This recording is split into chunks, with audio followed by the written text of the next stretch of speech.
here. We're going to be going over some updates related to Sebastian Rogers, the 15-year-old autistic boy that disappeared from Hendersonville, Tennessee on February 26, 2024. According to his mother, she put him down around 9 p.m. the night before, Sunday, February 25th.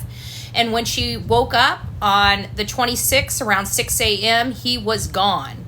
According to multiple statements Katie Proudfoot has made, she basically stated that when she got up and realized he wasn't there, she went to the kitchen to see if he was there, even though she walks into the kitchen from her bedroom.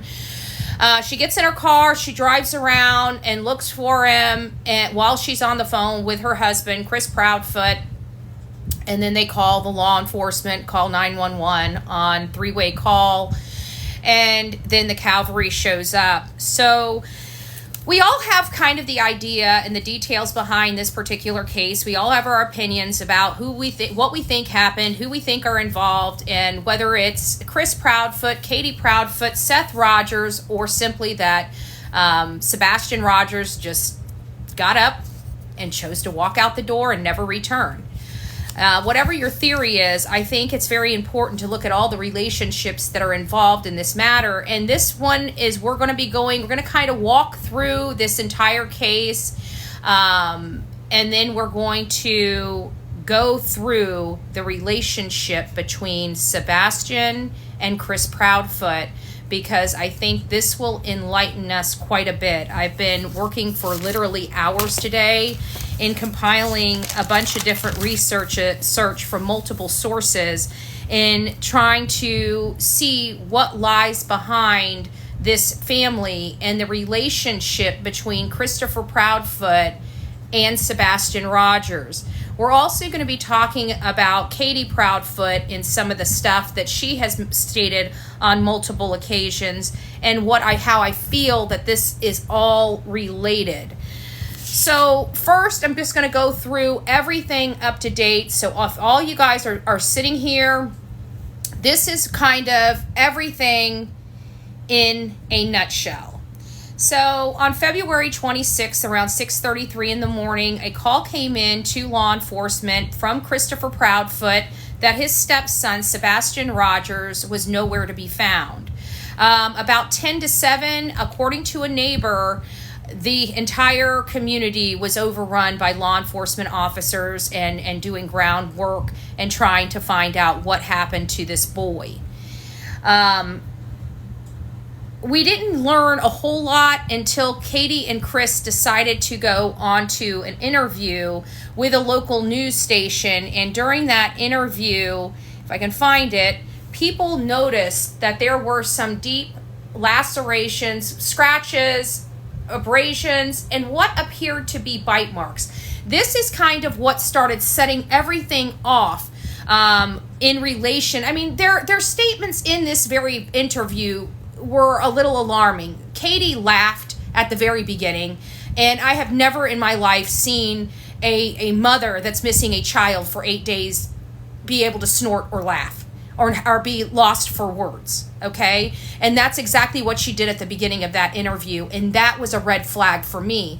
Another red flag for me was when they were talking about him returning, and they were almost convincing themselves that this situation is going to end better than it began.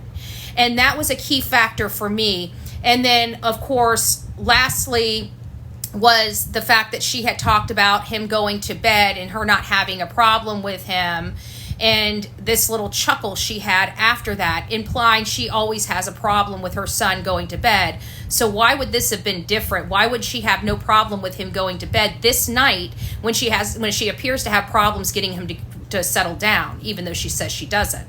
But by that snort, by that laugh, that uncomfortable laugh when she made that statement leads me to believe that she has more problems putting him down to bed than what they would like us to believe. And so we actually looked into the whole bite mark scenario, and I've got to say there are some spots that appear on Chris's arm that, again, lead people to believe that there is possibly an altercation that took place predominantly like right here. It's hard for me to get my arm up under there and try to get right there. Those things right there. People believe that those are bite marks as opposed to scratches. Ethel, this is related to Sebastian Rogers. He's a 15-year-old autistic boy that disappeared from Hendersonville, Tennessee on February 26, 2024, and he hasn't been found since. And his mom and stepdad are coming under heavy scrutiny at this moment. So what I'm doing is I'm walking us down the entire story, and then we're going to get to our topic of conversation, which today is the relationship between Sebastian and Chris. So then we learn about this whole situation. And of course, you know, Chris Proudfoot was very welcoming of people questioning him and in him providing answers. But the one thing that was very consistent with Christopher's behavior and how he was responding is when people were asking him specific questions, he always stated he could not answer due to the ongoing investigation. He sounded like a law enforcement agent, not a person that is looking for a child that is missing. Law enforcement has a way of handling their business, but parents have a way of handling their business, and usually parents want as much information out there in an effort to locate the child as quickly as possible. This is where Christopher has appeared to want to assist and help, but never really does actually assist and help. There was a statement that came out with Chris and Katie talking about a variety of things when it comes to the home. One is that this is Sebastian's room right down here. If I can get my finger right, if I can, nope, right there. Down here at the bottom. I'm sorry you guys can't see me, but maybe I can do it this way. Right there. That is Sebastian's room right here. And this is their room over here. It is my understanding that both Chris and Katie Proudfoot's room as well as Faith are in the back of the house. Okay, I think they may have converted this room right here into Faith's room as opposed to this room right here. I don't know what this room right here is, but for whatever reason, when Chris was describing where Faith and them are in the Nancy Grace interview, he implied that they're both in the back of the house. So this is why I think this is actually Faith's room as opposed to this right here, because it seems like they wanted to keep them away. And as you see, this is a Jackie Jill bathroom, and he would never want Sebastian being able to have access to Faith's room. So I truly believe Faith's room is back here. But doesn't matter. The reason why I'm bringing this whole thing up is because there is a significant amount of property. This is over 3,400 square feet, or right around 3,400 square foot home. And right above this car garage, there is a loft, and that's going to be important, and we're going to talk about that in just a second. So there was two things that this is going to be relevant for, so I'm just going to talk about both of those items right now. First of all, it's the thud at 10 p.m. at night. All the way in this room, you've got all of these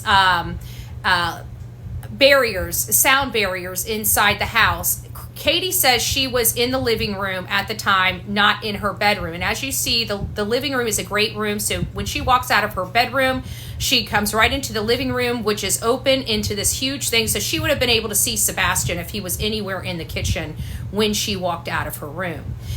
But either way, there's two things. She's saying that she was here at 10 o'clock and she heard a thud.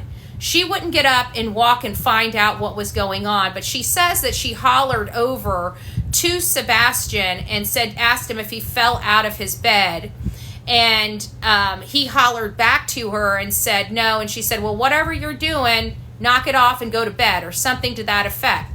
I don't know without screaming whether either one would have been able to hear each other from here, but if she was definitely in here when she heard the thud, I don't believe she heard a thud. But it's more probable, and this is where she stated she was until midnight. So just to clarify that.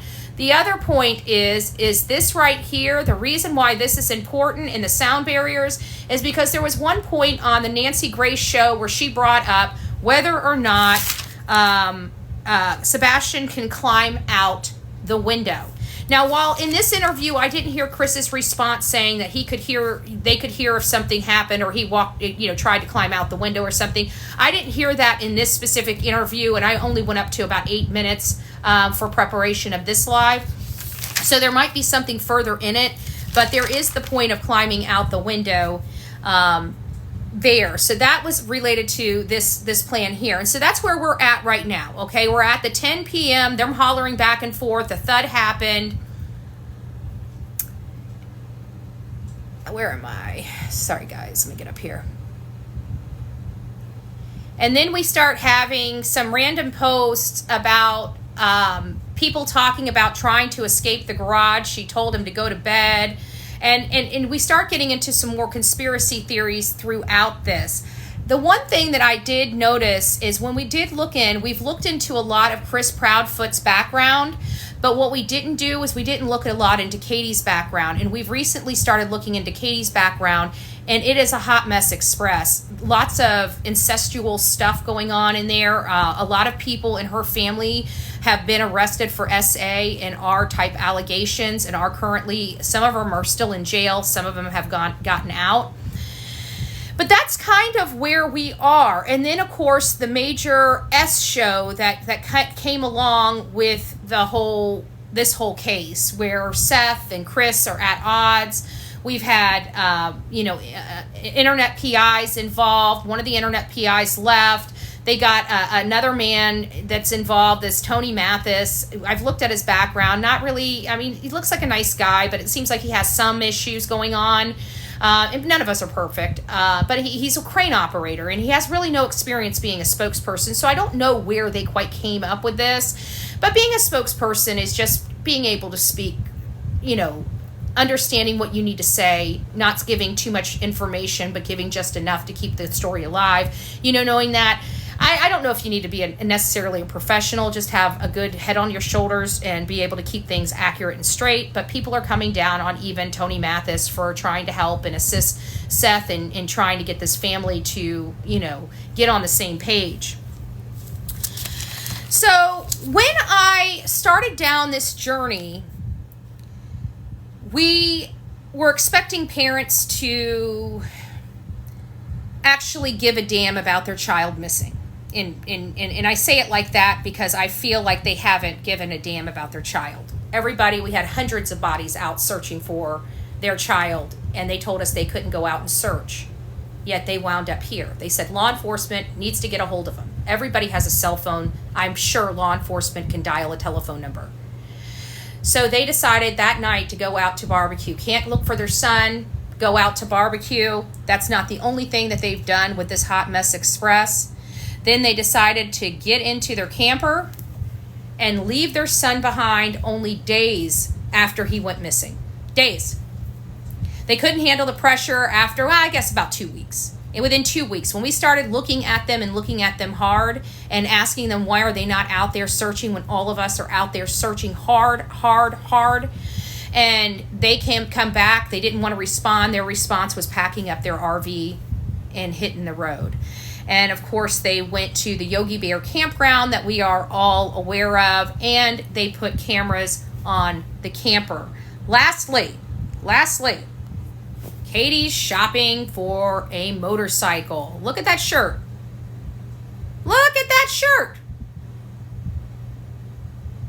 Find Sebastian Rogers and Katie getting her ass off a motorcycle.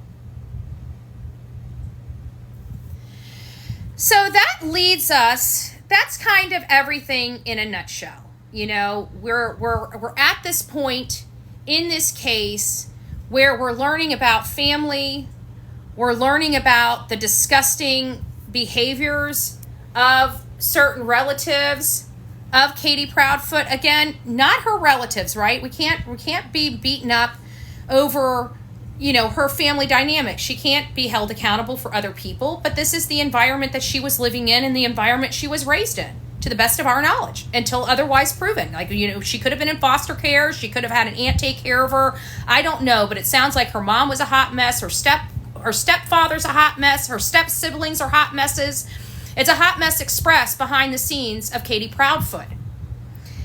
And of course, they're attacking, non-stop attacking anybody and everybody that goes out there to find their son.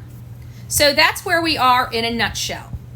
So now we're starting to focus, starting to, zone in on certain key factors of the case, and we're starting to explore those. That's what we do here in the true crime community. We get all the information out when the things start slowing up and things aren't being answered. We start diving in a little deeper, and we start getting little, almost micro topics, right? So we're kind of really getting in there. And so one of those topics that I wanted to go over is the relationship between Sebastian and Chris, and why I feel like Christopher is the culprit in here despite all of the crazy information. Does this mean that it's absolutely correct? Absolutely not. So what I'm going to start off with here is the fact that we were looking at a specific creator that had a neighbor on her live platform. She had a call-in show. A neighbor called in. Many people thought it was an elderly lady. It's not. It's a male neighbor. And you could hear him saying, talking about his wife several times. So it's definitely a male neighbor. And he started going through a lot of the information that we had not known from, the fifth wheel and some of the things that that he personally had witnessed, some things that he heard from other neighbors that he did not personally witness, and of course their own Ring footage doorbell. And I think they said that they had 5 or 6 cameras on their house. One thing that was noticeable is that none of the neighbors really cared for Christopher Proudfoot. Christopher Proudfoot was a bear. Apparently, even when he was mowing his lawn and somebody would walk by and say, "Hey, how are you doing?" he would be hollering, "I'm mowing the effing," one of those people. "Mowing the effing lawn, how do you think I'm doing?" That kind of guy. He was that kind of guy.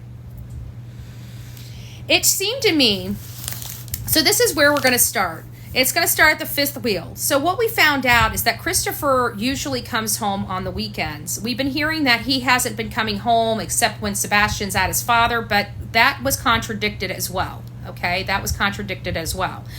So he came home, and this is what I feel is going on here. He would come home on the weekends, and according to one of the neighbors, they said they would get a lot done around the house, and then he'd be gone again. So I started analyzing that statement, and what I came across is that Chris hated his home life and blamed Sebastian for it. He didn't come home because he would work all week to come home to a child that he hated, that embarrassed him, and that took too much of his time and his patience. It sounded from his neighbors that every time, whenever he did go home, if Sebastian was in the house, Christopher was outside of the house. He was working on his car. He was working on cleaning up he did not want anything to do with being inside the house with Sebastian. And God forbid if Sebastian came outside and aggravated him. And we're going to get into that. So we also learned that there are regular visits right now by the attorney. That's probably going to be on a different talking subject. But there's one thing that this neighbor said that happened that was odd this weekend. We're always looking for those strange things or anything out of the ordinary that happened that weekend that people need, not necessarily just anything odd. What didn't or did happen that weekend that doesn't normally happen, right? And so this is where the relationship part comes in addition to Chris, in my opinion, really hating Sebastian. And I don't mean dislike. I mean, I believe he truly hated this boy. And when I say that, I mean however you feel when you hate somebody, that's how he felt about this child.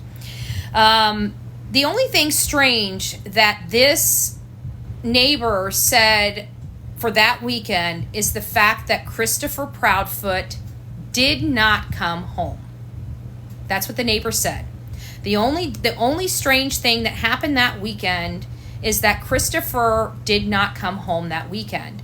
And I know a lot of us, part of our theory is premeditation, right?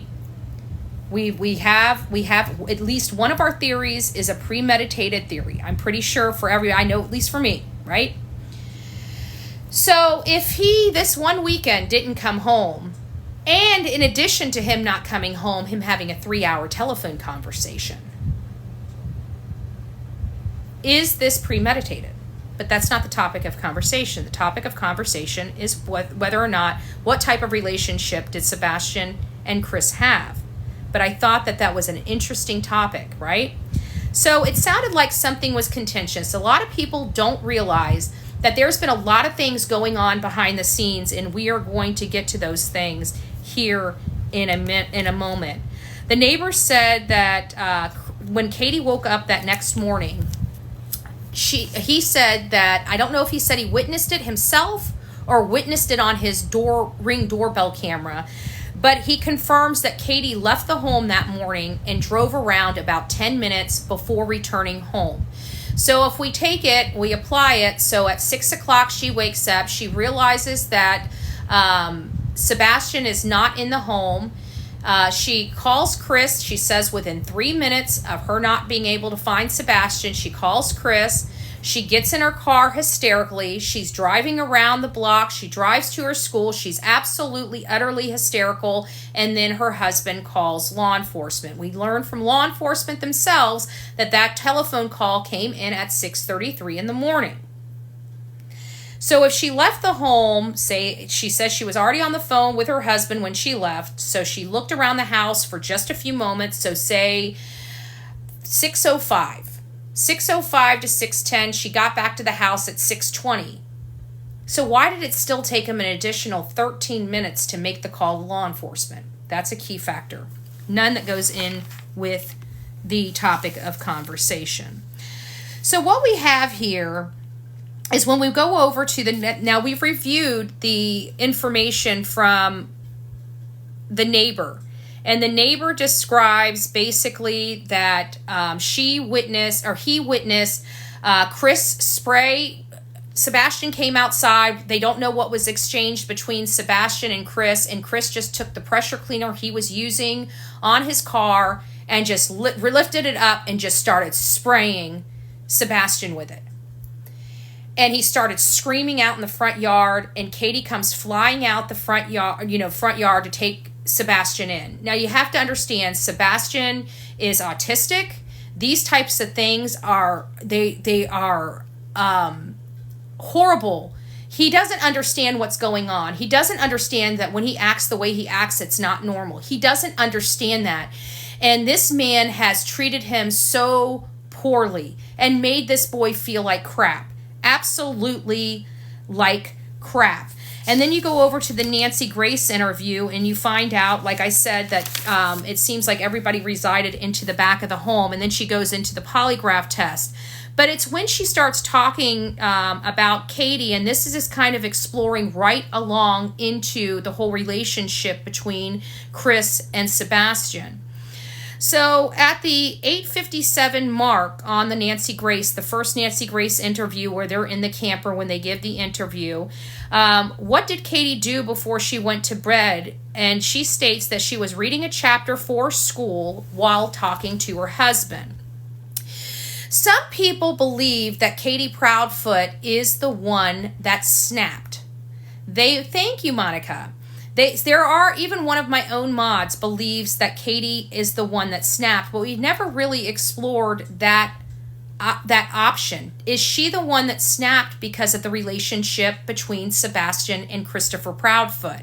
So I wanted to explore that theory a little more and just kind of give you guys my, at least some bullet points for you to look at if that's part of your theory.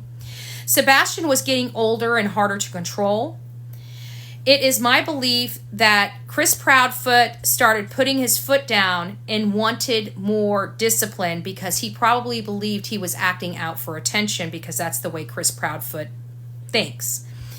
And as they disciplined him more and more issues arose, including him wetting his bed or using the bathroom in his bed, because, again, he's autistic. These types of punishments for an autistic boy, in my opinion, rise to the level of abuse. So the more that they tried to discipline him, the more his body as well as him started lashing out, causing even a more toxic environment. The more they tried to discipline, the more chaotic the house got. That's my opinion. I just want to let you know these are my thoughts. Chris was leaving KP to work. Chris was leaving Katie Proudfoot to work a full-time job, to keep the massive house, this 3,400 square foot home up, to take care of Sebastian all by herself. All the while, she's also attending college. She's holding down a full-time job, the loneliness, and then she's being propositioned that she has to choose between her husband or her child. And we had learned that Christopher Proudfoot had already approached Seth Rogers about taking Sebastian full-time in an effort to try to save Katie and Chris's marriage. We learned in this same interview, we learned that it is possible that they were making Sebastian sleep on a mattress in the garage. That's what we're hearing. However, I have another variation of that from another source that basically says that they took the mattress and put in the garage because it was smelling the house up. So I don't know if they were switching out the mattresses or if that's what they're going to be alleging, that they were switching out the mattresses as he, messed one and that one got soiled and stinky. They would put it out in the garage almost to freshen it up, clean it out, let it dry, and put the new mattress on his bed. But they were saying that mattress was for Faith. So there's something with that mattress. But again, this is all the behavior that Chris has with Sebastian. And let me show you one other thing, because I think this right here really solidifies. Oh, you can't even see it. Dad burn it. Let me see if I can pull it up on my, give me just a second. I'll pull it up on my phone. I want you to see this because you don't see many of these at all. At all. You just don't. Let me see where it's at. Here it is. This right here is Christopher Proudfoot with Sebastian Rogers whenever he was younger. It looked like he actually liked this boy, was trying to be a father figure with this boy. I think the problem is that Chris just doesn't have the ability to handle an autistic or a disabled child. And I think over the years, because of Chris's personalities and behaviors and traits, every time Sebastian did something wrong, instead of letting it go and moving on because that's what he needs to do to deal with an autistic kid, I feel like he held that in and he held that in and put that down and put that down. And he became more and more resentful of this boy until he was like a volcano ready to erupt. And I truly believe that now that we're learning that Chris Proudfoot was not at home that weekend, that there is this possibility of premeditation truly being a key factor in this. So, yeah, I know. It could be shadowing, though. One thing about the work that I do anymore is that we have been, I know a lot about shadowing because there's been many times that I thought something was different and it was really just a shadow. Shadow from the camera, even like this, depending on how it's blown up and stuff, this might end up looking like a bruise in a photo. It could just be that. I had a friend, I was doing a live here, and I don't know if it was, the way the green screen was, but apparently he reaches out to me. It was Justice for All, and he reached out to me. He's like, "Do you have an abscess?" I'm like, "No, never had an abscess before." He's like, "Oh, well, you looked a little swollen over there." I'm like, "No problems here." And it's shadowing, it comes along with the territory of filming and photographing and stuff like that. So that's kind of it, guys. Here's another thing. Another lie that they told Nancy Grace. On Nancy Grace, the first interview that they did, the one that I'm been talking about, the one where they're in the camper, at about 20 minutes and 15 seconds, Nancy Grace specifically asks them, was there any family altercations? Were there any family altercations? And they both said no. They both said no. Who's in here? Nope. Hold on a second. Let me see. Guys, there's I don't know, just to let you know, I guess I'm going to have to start saying the rules over here on TikTok. Never had to do this before on TikTok, but I guess I'm going to have to do it right now. There's only one rule of my chat. Literally one. We're all adults here. We talk about these cases. We understand there are emotions that are involved. But you can say what you mean what you say. You don't have to say it mean. We do not disrespect people. The only rule of my chat is don't be a dick. It's pretty simple, right?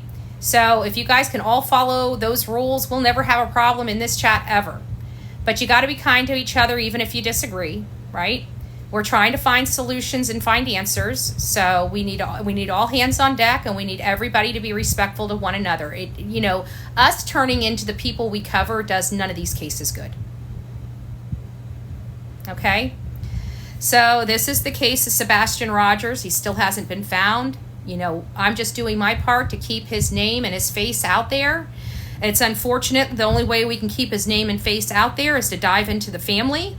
But that's what we have to do. I can't go out there and search. We've only got like one searcher out there right now, and it's Terry Lynn, God bless her. We have nobody out there fighting for this boy outside of his father and, the father's crew. I mean, there's a good I shouldn't say it like that. I mean, we have a huge army behind us for Sebastian. But there's nobody really fighting for him, boots on the ground, is what I'm saying. And I don't know, with law enforcement and everything like that, I don't know if we're going to get answers on this one. I usually have an opinion on how things are going to go, but so far in this case, my opinion hasn't been very high. This case has been littered with a lot of drama. It's what it is that when things like this happen, every shit channel imaginable gets a hold of these people first. And I don't know how they do it, but they do. Every imaginable hate channel, shit channel that you can, the slimy, scuzzy, crappiest channels in the pits of YouTube get a hold of these parents and misdirect them. And so then they're sucked into this drama community, which is just a money generating thing, right? They tout, we'll get you money. We'll get you some money so you can go, that's what they tout. And all they do is they pimp these people out on their channels, while pointing to me, a real searcher, a real legitimate searcher, and say, oh, she stirs up shit and she's going to twist your words. Meanwhile, come over here so I can get all the, all the money and all the super chats and super stickers and super stuff. And then they start saying, oh, well, here, let me help you. Let me show you how we're going to help you. We're going to give you an internet PI, and we're going to give you this. And you find out every last one of them is filled with so much drama. It clogs these cases, and drama just ensues. And it all starts with those hate channels and them contacting these people. If we can just get a system in place where we get these people real legitimate resources, where we get them, a PI that's boots on the ground in their community, not these internet crap shit, and get them some real resources that are local in their community to assist them, I think can stop a lot of this nonsense and a lot of this drama and chaos that is infiltrating all these cases. But I have to be honest, something's got to give here, because the only person, I've been saying this for 2 solid months with all this BS, is him. He's the only one being affected by this. His case. We either want to help or we don't. You need to decide whether you're in for the clicks or the views, or you're in for the advocacy. It's a choice. I choose him. So guys, I'll talk to you later. As you can tell, based upon everything I had laid out, the relationship from my viewpoint was as toxic could be between Christopher Proudfoot and his stepson.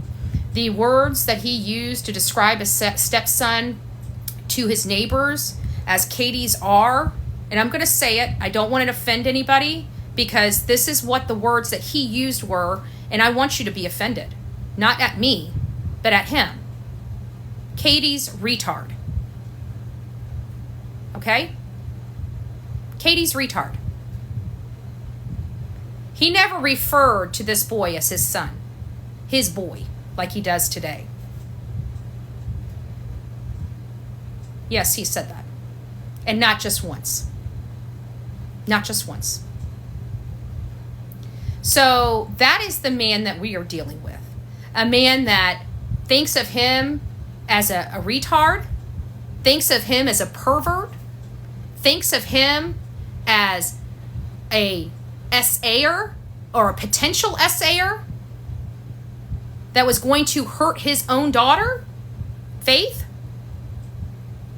Do you think this is a good relationship between Chris and Sebastian? If it was a good relationship, then Sebastian would not be leaving that home. Chris would have never approached Seth. We would not be here right now. There is a reason this boy is missing. And when you look behind the mirror and you look behind the smoke, you realize this family was spiraling out of control. So much so that now they have a missing boy that just happened to be all their family's problems. All their family's problems.